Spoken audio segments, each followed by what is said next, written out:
আসসালামু আলাইকুম রহমতুল্লাহি ওবরাকাতুহ। মসজিদ ইবাদতের পবিত্র স্থান। শুধু প্রবেশ নয়, বের হওয়ার সময়ও রয়েছে কিছু গুরুত্বপূর্ণ সুন্নত ও আদব, যা এক মুসলমানকে স্মরণ রাখা উচিত। আসুন জেনে নেই কি সেই সুন্নত। মসজিদ থেকে বের হওয়ার 5টি সুন্নত। 1 নম্বর বিসমিল্লাহ পড়া, 2 নম্বর দুরূদ শরীফ পড়া, 3 নম্বর মসজিদ থেকে বের হওয়ার দোয়া পড়া। এই 3টি বিষয়কে একত্রে এইভাবে পড়া যায়: বিসমিল্লাহি ওয়াসসালাতু ওয়াসসালামু আলা রাসূলিল্লাহ, আল্লাহুম্মা ইন্নী আসআলুকা মিন ফাদলিক। 4 নম্বর বাম পা দিয়ে বের হওয়া, 5 নম্বর ডান পায়ে জুতা আগে পরিধান করা।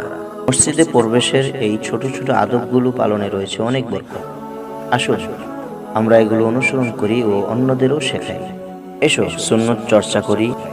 ভয়েস অব ইসলাম ইউটিউব চ্যানেলে আমরা তুলে ধরেছি এমন এই গুরুত্বপূর্ণ ছোট ছোট ইসলামী বিষয় যা আমাদের প্রতিদিনের জীবনে প্রয়োজন। চ্যানেলটি ভিজিট করো, শেয়ার করো এবং দ্বীনের দাওয়াতে অংশগ্রহণ করো।